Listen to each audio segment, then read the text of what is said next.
Boa noite, meu nome é Cristiane e eu estou aqui para o meu último estágio online em gestão educacional. Sou aluna da Uninter, em segunda graduação em licenciatura em pedagogia. Então hoje eu vim aqui apresentar o meu estágio em gestão educacional. Então eu quis trazer algo um pouco diferente do que eu venho trazendo, né, desde o início do meu estágio. E eu quis trabalhar hoje com um conteúdo um pouco mais burocrático. Então o assunto vai ser um pouco mais delicado, um pouco mais sério. Mas assim a gente vai tentar falar, né, um pouco mais, de maneira mais fácil para que vocês entendam, né? Já que a gente está falando com um público amplo, né? Então, o conteúdo da minha aula é esse que vocês estão vendo aqui, a gestão democrática do ensino público na educação básica. Antes de falar sobre a gestão democrática, primeiramente a gente tem que entender o que é gestão. Quando a gente fala sobre gestão, o que vem na nossa cabeça? Bom, gestão é o quê? É administrar, não é? Vocês pensaram em administrar? Sim, exatamente. É administrar, né? É responsável pelo gerenciamento de alguns bens, de negócios, né? De que pertencem a outra pessoa ou a empresas. E quando a gente fala de democracia? Bom, a gente pensa no quê? É o poder exercido pelo povo, né? O poder que emana pelo povo. Então, quando a gente fala sobre gestão democrática, o que vem na cabeça? É o quê? É a administração da escola exercida pelo povo. Não é fácil falar assim? Muito fácil, né? Mas não é, gente. Não é nada fácil. Falando assim, parece muito fácil, mas não é. A gente vai ver que desde que a Constituição de 1988 ela trouxe como ideia, né, a gestão democrática, ela vem desde lá tentando delinear esse novo modelo. Tem sido muito, né, difícil colocar em prática a gestão democrática. Por quê? Porque a democracia não é nada fácil, né? É uma coisa muito bonita de falar, é uma coisa muito legal, mas na prática ela não tem sido nada fácil. Então a gente vai, no decorrer da aula, entender como é que acontece essa gestão democrática dentro da sala de aula, dentro das escolas públicas, e como é que ocorre dentro dessas instâncias. E vocês aí que estão em casa, que têm filhos nas escolas públicas, vocês vão entender que vocês até já conhecem alguma coisa sobre essas gestões.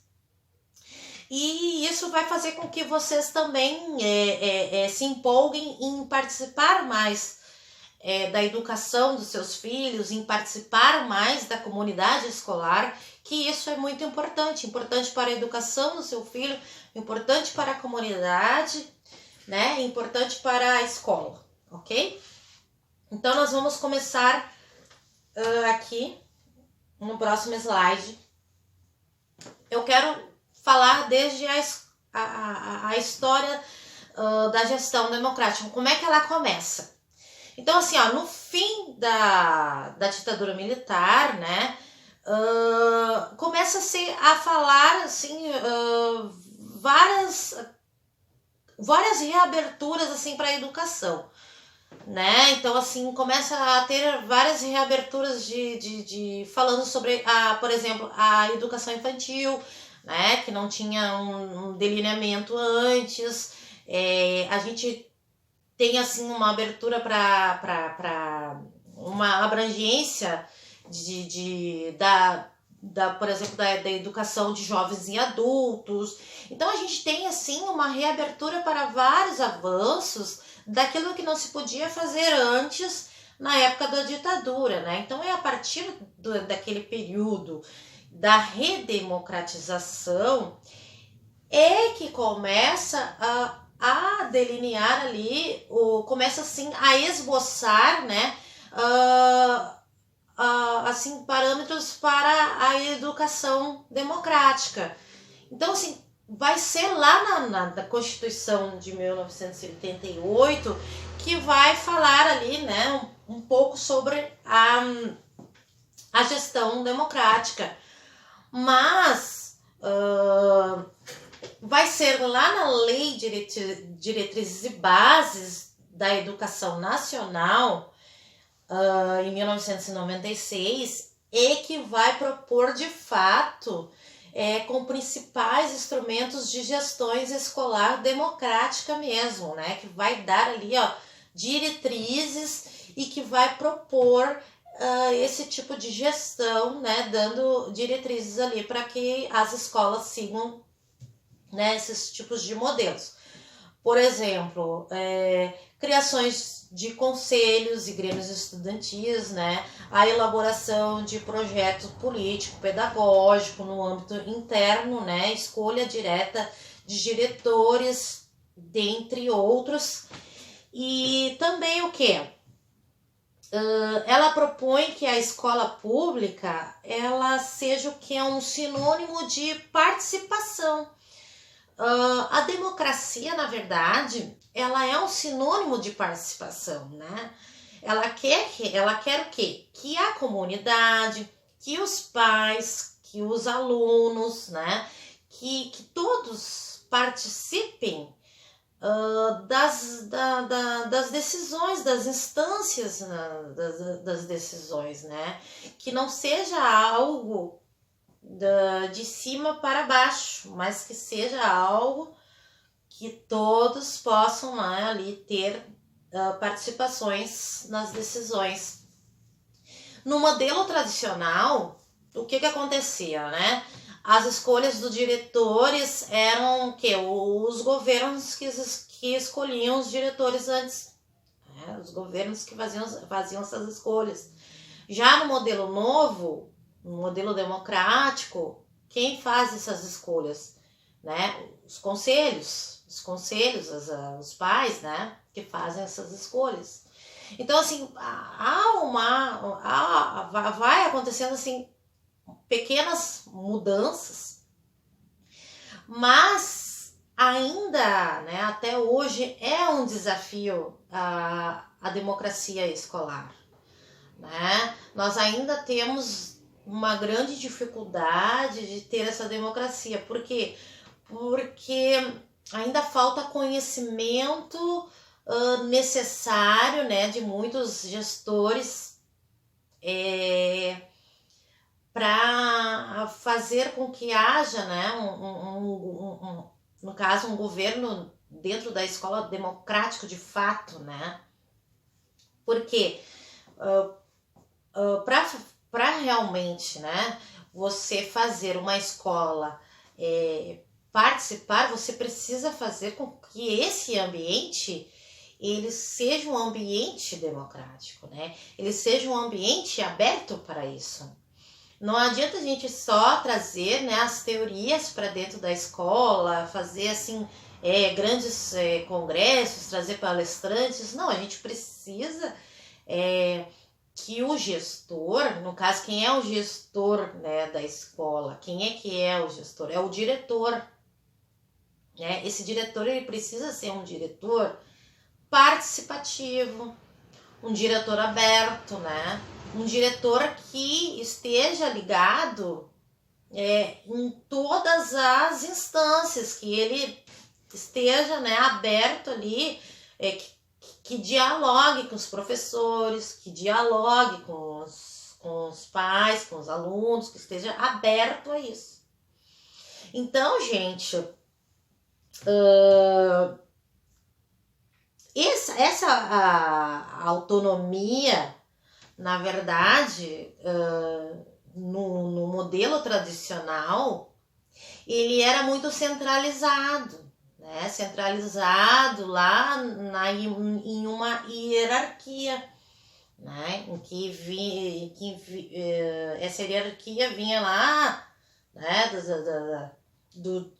De governantes, e depois vinha diretores e vice-diretor, e assim indo, né? Até que de cima para baixo essa hierarquia. E já no modelo novo, a gente vai ter o quê? Uma descentralização dessa hierarquia, desse poder. A gente precisa descentralizar. E aí a gente vai ver o quê? A participação em algumas escolas, por exemplo, se chama círculos de pais e mestres, conselhos, né? Conselhos de classes com as participações dos pais e alunos. Talvez você que viveu aí nos anos 90, que estudou nas escolas públicas, eu estudei nos anos 90, eu lembro muito bem dessas pequenas mudanças na minha escola. Na minha escola já havia o Grêmio Estudantil, né? Que nesse Grêmio Estudantil nós tínhamos a banda da escola, a gente tinha alguns cursos, algumas coisas ali. O conselho de classe, ele não era totalmente aberto assim para todo mundo, mas a gente tinha um círculo de pais mestres e aí, mas assim, já estava começando a se encaminhar, né, para essa democracia. E eu lembro que a gente tinha um projeto político-pedagógico já naquela época, né? Mas assim, quando eu me formei e depois eu voltei como professora para estagiar, eu precisei pegar o projeto político-pedagógico para estudar ele e depois retornei para a escola como estagiária, gente. E aí a escola evoluiu mais ainda, né? A democracia daquela escola, por exemplo, eles abriram os conselhos de classes para os pais e alunos.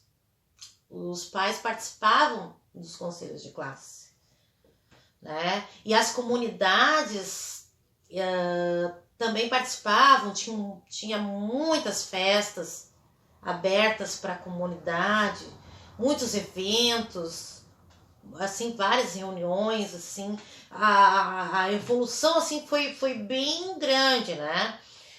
Então, assim, eu quero até deixar aqui um vídeo para que você veja o que é isso que eu tô falando. Eu tô falando aqui, mas esse vídeo ele vai ser mais ilustrativo e mais didático do que eu tô explicando como é que funciona essa democracia participativa colegiada, que esse vídeo ele do Paraná, e ele vai dar, assim, tem 2 minutos e meio por aí, e ele vai te dar, assim, didaticamente como é que funciona, né, no caso, essas instâncias, tá? E aí você vai ver que talvez você já conheça como é que funciona e como é importante isso para a comunidade, ok? Então, assista aí. A gente já volta a conversar.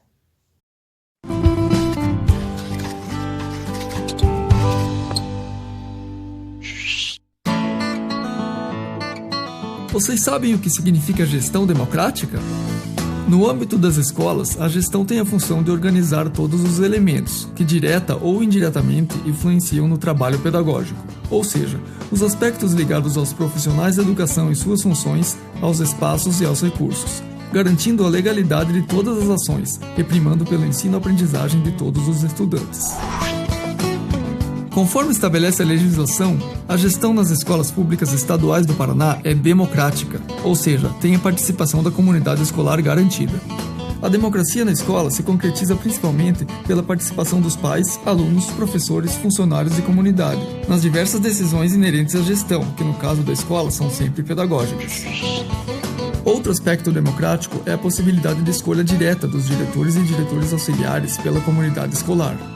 Todos os sujeitos desta comunidade têm garantido o direito democrático de participar, seja individualmente, seja por representação nas instâncias colegiadas, espaços onde os diferentes componentes da comunidade escolar se organizam. São instâncias colegiadas. O Conselho Escolar, composto por representantes da comunidade interna e externa, tem funções deliberativa, consultiva, fiscalizadora, mobilizadora e pedagógica. A Associação de Pais, Mestres e Funcionários, órgão de representação dos pais e profissionais do estabelecimento, que tem como objetivo buscar a integração da comunidade na escola. O Grêmio Estudantil, uma organização sem fins lucrativos que representa o interesse dos estudantes, com enfoque cívico, cultural, educacional, desportivo e social. O Conselho de Classe, composto por professores, professores pedagogos e direção, podendo agregar estudantes e pais.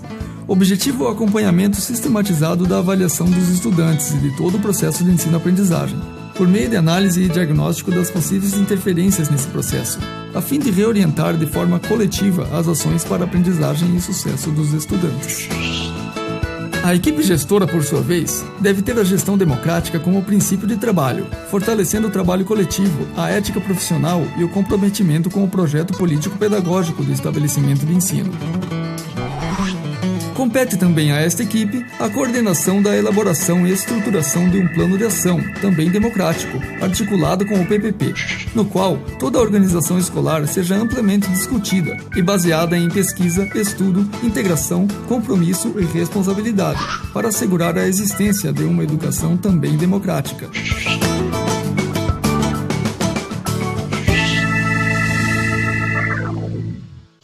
Então, você viu aí no vídeo como é que acontece essas instâncias. Talvez você tenha identificado, né, nas escolas. Então, como você viu, é muito importante que isso aconteça cada vez mais e seja mais aprimorado. É uma realidade que a gente precisa trazer para as nossas escolas e que o diretor, né, que é o gestor, ele precisa envolver cada vez mais a comunidade escolar para participar, porque o participar é importante, né? O professor precisa estar envolvido, os professores, os pais dos alunos. E sim, os alunos precisam se envolver, né? Porque eles também fazem parte dessa comunidade escolar. Às vezes a gente esquece, né? Que eles também têm que estar envolvidos. Eles também têm essas vontades, eles também têm, né, ideias, eles também têm que fazer, colocar as suas opiniões. Então, nós precisamos, né, trazer esse modelo de fato, né, fazer com que isso seja uma realidade para nosso país de verdade, né, em todas as regiões do nosso país, sim. É porque nós tivemos um atraso muito grande com a ditadura. Então, nós precisamos romper, sim, com o modelo tradicional. E nós precisamos, de fato, fazer com que esse modelo novo, que esse modelo da democracia seja, assim, o ideal, né? O ideal para as nossas escolas. Porque só assim, né, a gente vai poder trabalhar melhor com outros assuntos que estão aí com demandas importantes, gente, como a diversidade escolar, como a inclusão escolar, como educação especial e tantas outras coisas que nós temos que trabalhar, tantas outras coisas que nós temos que construir, né? Avanços que nós precisamos alcançar, né? Dentro das nossas escolas, mas para isso nós precisamos começar pela nossa gestão, né? Então é isso que eu queria deixar aqui, né? Essa aula. Eu espero que tenha ajudado e muito obrigada. Me despeço de vocês também. Foi um prazer estar com vocês todos e muito obrigada pela atenção e tchau.